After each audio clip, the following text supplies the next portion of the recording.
Warahmatullahi wabarakatuh. Hari ini kita akan teruskan untuk bab 1, pengenalan kepada penyiasatan saintifik. Pada minggu lepas kita dah belajar daripada topik 1.1 hingga 1.4. Jadi hari ini kita akan teruskan untuk subtopik 1.5, ketumpatan. Sebelum kita lanjutkan lagi kita punya subtopik, okey, jadi saya nak awak tengok gambar-gambar yang telah saya sediakan dekat sini. Mengapa manusia boleh terapung di permukaan laut mati? Seperti yang awak nampak, okey, biasanya sekiranya kita berenang di pantai, okey, atau berenang di kolam, awak akan rasa diri awak seolah-olah tenggelam ke dasar laut ataupun ke dalam kolam. Tetapi berlainan ataupun berbeza pula dengan situasi di dalam gambar. Okey, jadi kalau awak tengok gambar orang di dalam gambar orang tersebut, dia terapung. Okey, siap baca buku lagi. Jadi kenapa ni terjadi? Okey, kalau awak tengok kat sini, ianya adalah berkaitan dengan ketumpatan.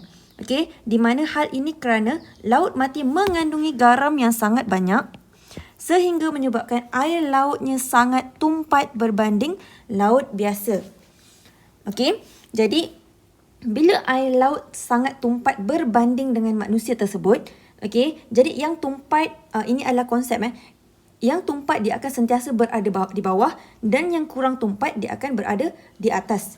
Okey, jadi di sini kita boleh nampaklah sebenarnya orang ni adalah kurang tumpat berbanding dengan air laut.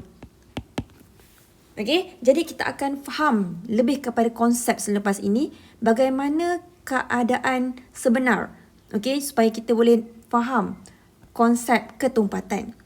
Okey, selain contoh yang diberikan tadi, awak boleh nampak. Pernah tak awak terfikir contoh kenapa air, contoh kat sini kita nampak minyak dengan air. Kenapa minyak akan terapung di atas permukaan air? Kenapa air akan tenggelam? Okey, jadi kita terfikir kenapa hal ini terjadi? Okey, jadi kalau awak nampak dalam gambar ni, ada objek yang terapung dan ada objek yang tenggelam. Okey, jadi dalam gambar kedua ni awak boleh nampak bola pingpong terletak di atas sekali berbanding dengan madu dekat bawah ni. Ataupun paku dekat bawah ni. Okey, jadi kenapa ada benda yang tenggelam dan ada benda yang timbul? Okey, sebelum apa-apa pengiraan, okey, kita akan masuk dulu konsep ketumpatan. Okey, ketumpatan suatu bahan ialah jisim per unit isi padu bahan tersebut. Lebih senang lagi, saya akan tunjukkan anda rumus ketumpatan. Kalau awak tengok kat sini, ketumpatan di mana kita akan tengok gram sentimeter negatif 3, kuasa negatif 3. Okey, jisim berada di atas dan isi padu berada di bawah. Okey, jisim kita akan kira dalam gram. Okey, lebih senang dikatakan seperti berat. Okey, dan isi padu. Okay, sekiranya awak belajar matematik dan saya rasa untuk bab 1.3 kita dah belajar berkenaan dengan isi padu. Okey, macam mana kita nak kira sesuatu isi padu bahan? Yang pertama, sekiranya objek tersebut adalah objek yang mempunyai bentuk yang sekata seperti ini. Okey, lebih senang untuk kita kira atau isi padu tersebut. Okey, di mana kita kata A, B dan C. A darab B darab C, kita dah boleh dapat isi padu untuk bahan ini. Okey, tetapi berbeza pula untuk bahan yang tidak sekata.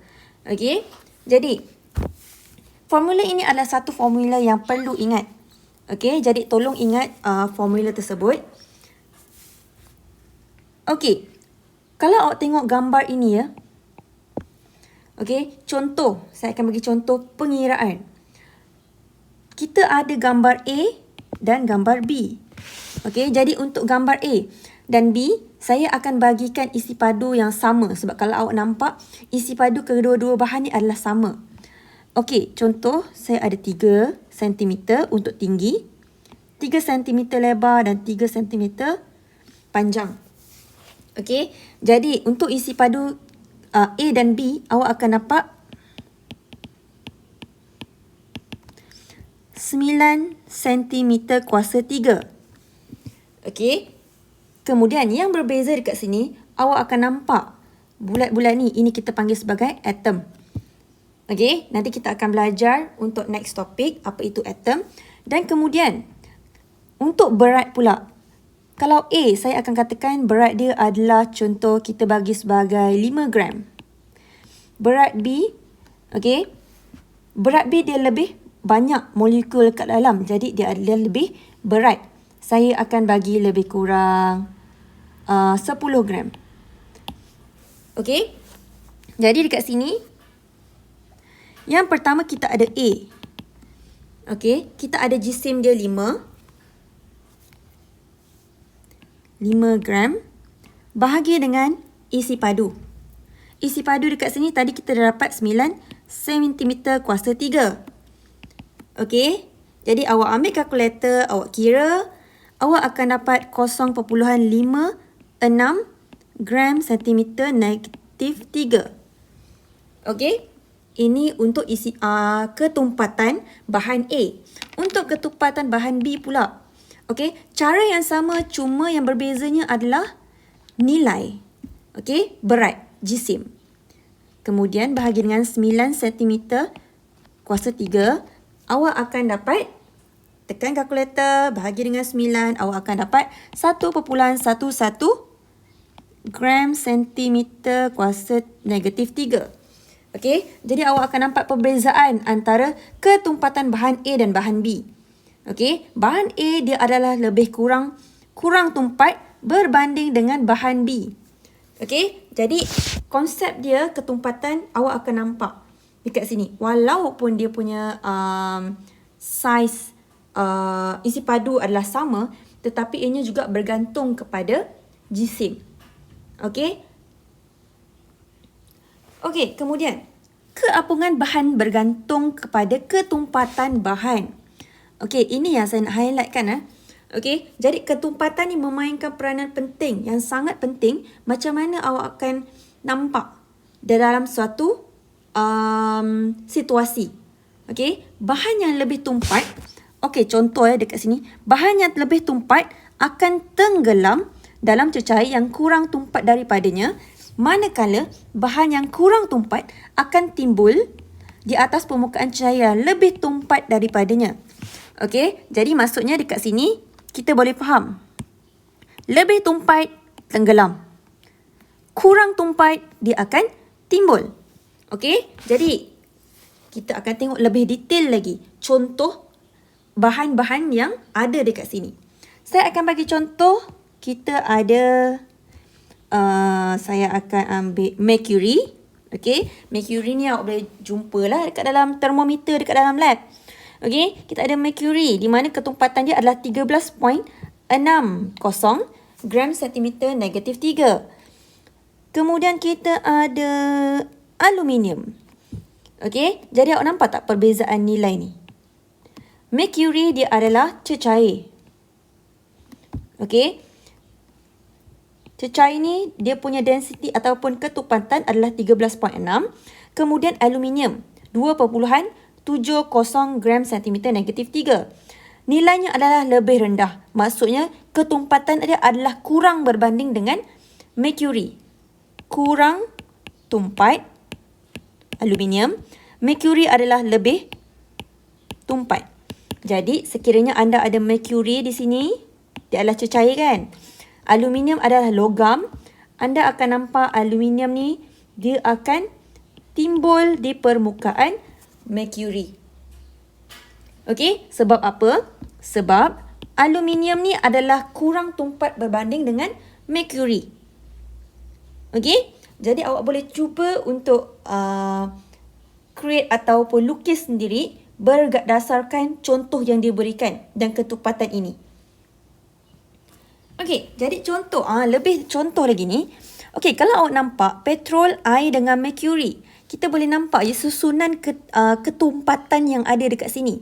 Dekat sini yang paling tumpat adalah mercury, di mana ketumpatannya adalah 13.60.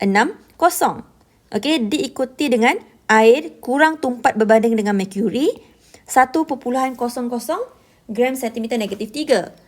Dan last kali ataupun yang terakhir sekali yang paling kurang tumpat adalah petrol. Sebab itu petrol ni terletak di atas sekali berbanding dengan air dan merkuri. Okey, di sini kita nampak merkuri ni lebih tumpat berbanding air dan petrol. Manakala air lebih tumpat berbanding dengan petrol. Okey? Kemudian, kita akan nampak antara kuprum, air dan gabus.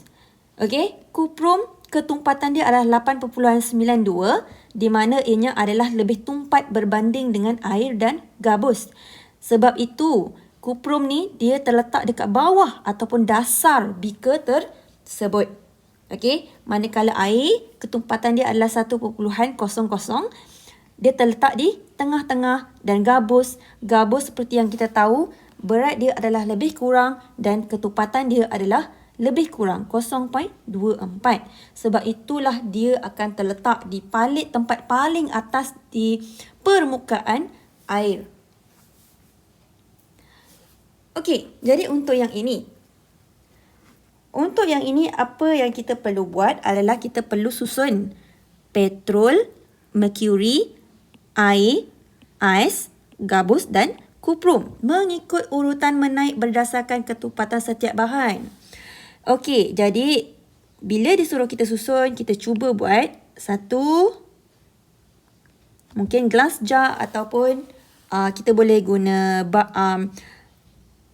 silinder penyukat untuk susun. Okey, bergantung kepada saiz.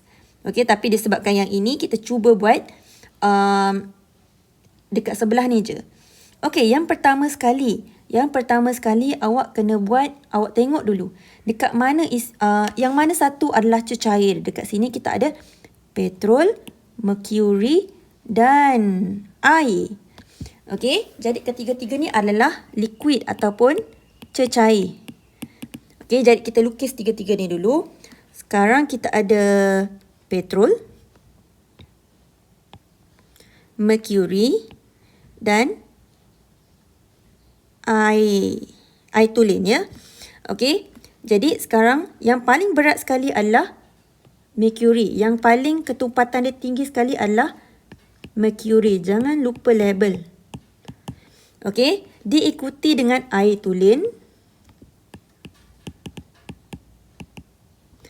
Dan yang terakhir sekali diikuti dengan petrol. Okey, cecair kita dah siapkan untuk cecair. Kemudian kita akan teruskan untuk bahan pepejal, ais, gabus dan kuprum. Kita ada ais, gabus dan kuprum. Okey, jadi ketiga-tiga ni kita boleh nampak. Okey, kemudian kita pilih yang paling tinggi sekali iaitu 8.92. Okey, dekat mana kita nak letak 8.92 ni? Okey, nak lagi senang, kita tuliskan dia punya ketumpatan tadi. Untuk merkuri 13.6, air tulen 1.00, petrol 0.80. Okey, jadi untuk kuprum 8.92. Jadi 8.92 ni dia adalah di antara air tulen dengan merkuri. Okey, jadi untuk kuprum ni dia lebih berat daripada air tulen, lebih tumpat daripada air tulen, tetapi kurang tumpat berbanding merkuri. Jadi kita akan letakkan di tengah-tengah ini. Ini adalah kita punya kuprum. Okey, kemudian kita ada yang kurang tumpat berbanding dengan kuprum. Kita ada ais 0.92. Jadi yang ini kita nilainya adalah di antara petrol dengan air tulen. Jadi kita letak di bahagian sini. Ini adalah ais. Yang terakhir sekali kita ada gabus. Gabus 0.24. Lebih kurang tumpat berbanding petrol. Jadi kita boleh letakkan gabus di sini. Okey, jadi ini adalah susunan untuk bahan-bahan tersebut. Okey, jadi sekarang kita cuba untuk susun mengikut susunan menaik. Okey, susunan menaik maksudnya daripada yang rendah ke tinggi. Yang paling kurang tumpat ke paling tumpat. Okey, jadi kita ada yang paling kurang tumpat, gabus. Diikuti dengan petrol. Diikuti dengan ais. Air tulen. kemudian kuprum, dan yang paling tumpat mercury. Okey, jadi ini adalah susunan dia mengikut urutan menaik. Kemudian kita dah masuk untuk bahagian pengiraan. Di mana untuk pengiraan ni kita akan menggunakan rumus yang kita belajar tadi, di mana ketumpatan sama dengan jisim bahagi dengan isi padu bahan. Okey, sebelum awak buat apa-apa, yang pertama sekali tulislah formula awak. Ketumpatan sama dengan jisim bahagi dengan isi padu. Okey, jisim dalam gram, isi padu dalam sentimeter kuasa 3. Okey, dalam soalan, sebuah silinder penyukat berjisim 230 gram setelah 50 cm kuasa 3 cecair X. Ini adalah jumlah isi padu bagi cecair X. Kita ada isi padu. Dituang ke dalamnya, jisim silinder penyukat dan cecair X menjadi 320 gram. Berapakah ketumpatan cecair X? Okey, jadi sebelum kita buat apa-apa, yang pertama kita kena cari jisim cecair X. Okey, jadi kita dah ada silinder 230 gram. Selepas kita tambah cecair X, dia akan jadi 320. Jadi, step yang pertama, kita kena dapatkan jisim cecair X. Di mana kita ada yang paling tinggi 320 gram. Selepas kita tambah air ke dalam silinder, jisim silinder, kita akan tolak dengan 230 gram. Kita akan dapat jawapannya adalah 90 gram. Jadi 90 gram adalah jisim bagi cecair X. Okey, jadi step yang kedua, awak gunakan formula tadi, kita ada ketumpatan sama dengan jisim kita adalah 90 gram bahagi dengan 50 cm kuasa 3. Okey, jadi ini adalah berdasarkan kita punya rumus tadi. Kita akan dapat 1.8 gram cm kuasa 3 naik ke atas, dia akan jadi cm kuasa negatif 3. Ini adalah jawapannya. Okey, jadi apa-apa pengiraan kita akan kira berdasarkan rumus yang diberi. Kemudian, menentukan ketumpatan objek dengan menggunakan kaedah sesaran air. Okey, ketumpatan objek yang tidak sekata boleh ditentukan dengan kaedah sesaran air. Okey, di mana ini kita dah belajar untuk topik 1.3 iaitu kaedah sesaran air. Kita akan belajar semula, saya akan sentuh sedikit berkenaan dengan kaedah sesaran air. Okey, ianya adalah kaedah bagi menyukat isi padu sesuatu objek yang tidak sekata. Tidak sekata ya. Okey, jadi untuk objek yang tidak sekata, kita akan menggunakan kaedah sesaran air. Okey, jadi kalau objek sekata, ianya adalah lebih mudah sebab kita boleh kira berdasarkan formula ataupun rumus. Okey, kita boleh menentukan ketumpatan objek dengan menggunakan kaedah ini. Okey, macam biasa kita ada formula, kita perlu dapatkan jisim ataupun isi padu dahulu. Okey, apabila objek direndamkan sepenuhnya ke dalam air, isi padu air yang tersesar adalah sama dengan isi padu objek itu. Okey, sebelum awak tambah air, awak kena ada silinder penyukat, tambah air lebih kurang 15 cm bergantung pada awak, dan kemudian ikatkan, contoh bahan yang tidak sekata adalah batu dekat sini. Okey, ikatkan batu tersebut dengan benang dan masukkan secara perlahan-lahan ke dalam air tersebut. Awak akan nampak bacaan awal. Okey, bacaan awal dengan bacaan akhir. Okey, jadi apa yang awak perlu buat, cuma tolak je bacaan akhir, tolak dengan bacaan awal. Awak akan dapat jawapannya. Okey, jadi untuk yang ini 8 lah.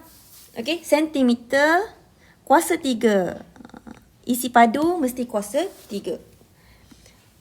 Okey, yang ini pula macam biasa, kaedah sesaran air menggunakan tin eureka ataupun eureka can.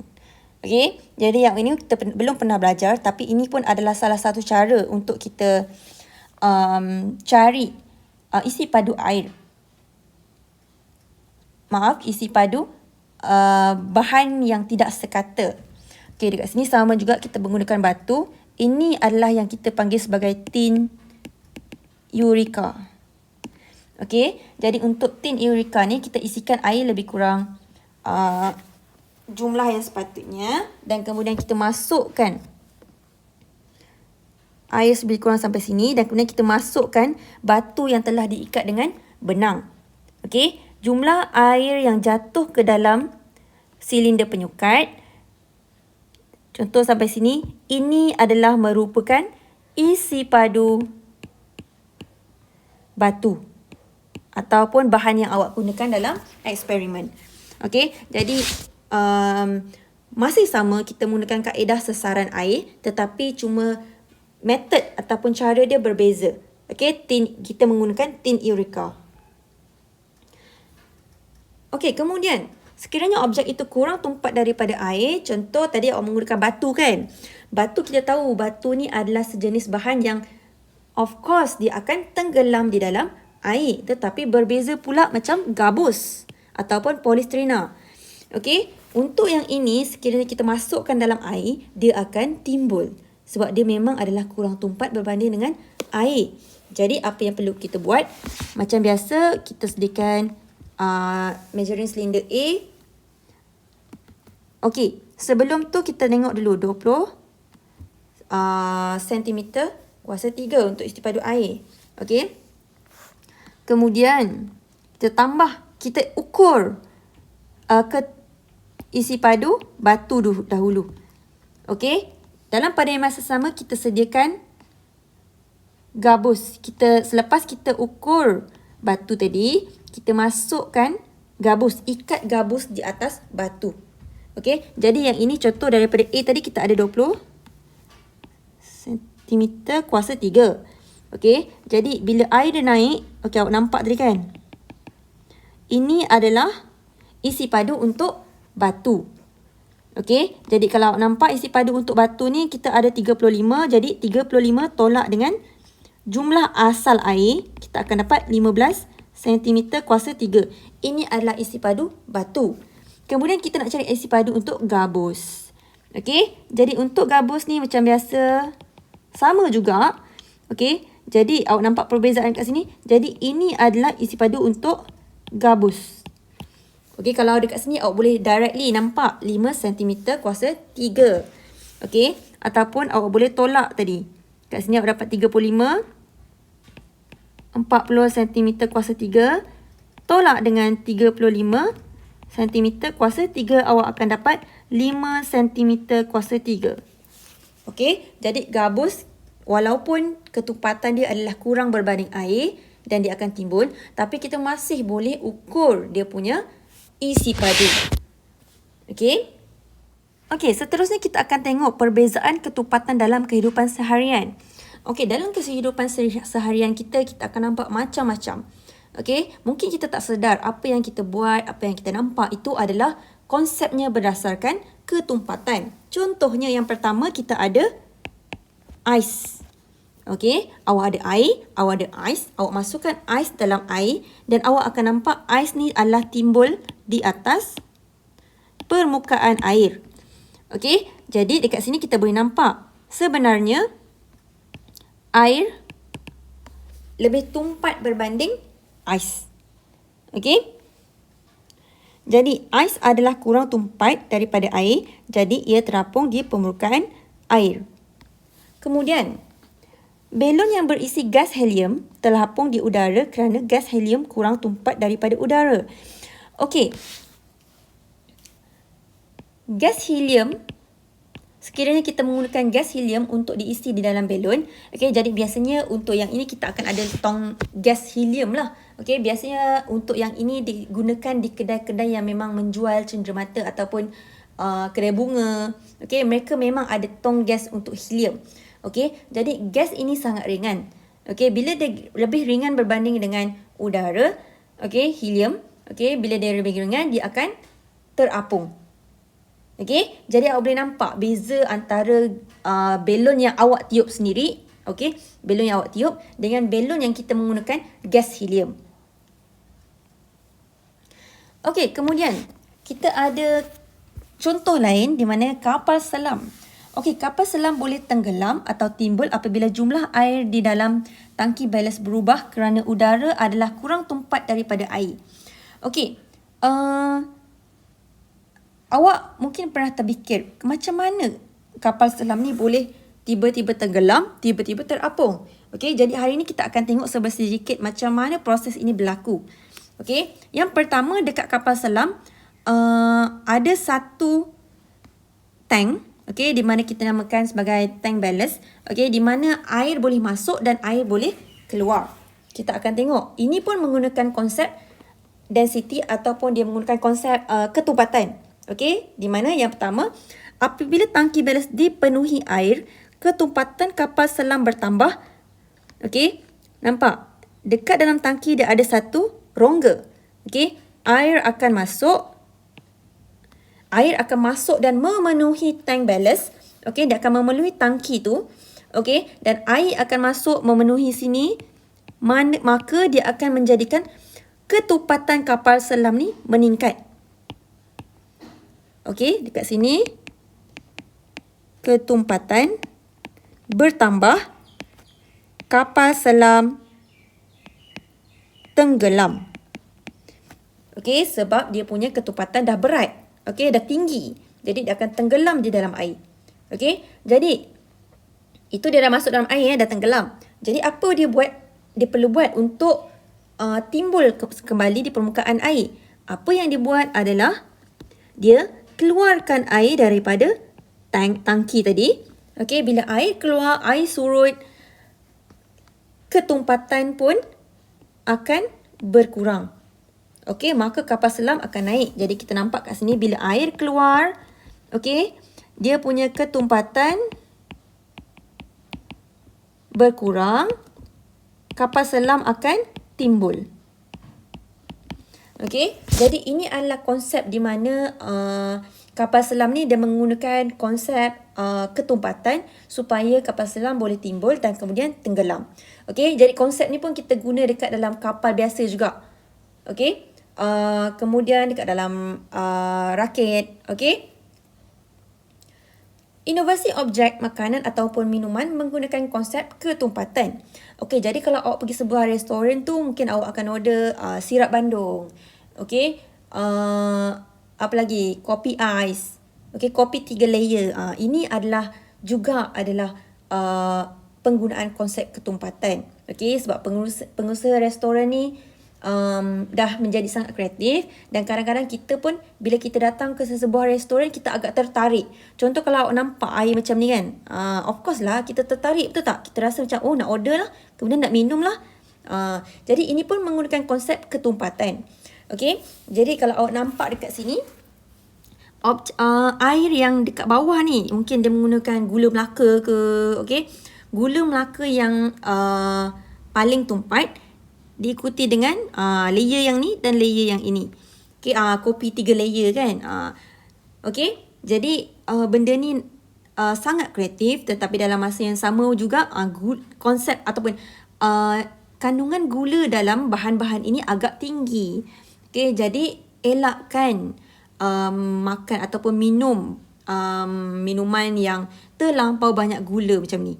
Okey, sangat menarik tapi dalam pada masa sama kena hati-hati. Okey, jadi untuk bab 1.4 ni sampai situ je, 1.5 ni. Jadi sampai sini je saya akan ajar dan kemudian untuk next topik 1.6, okey, saya akan bagi video yang sama juga. Jadi selepas ini kita akan buat sesi Google Meet, okey, untuk kelas saya. Okey, sekian, terima kasih.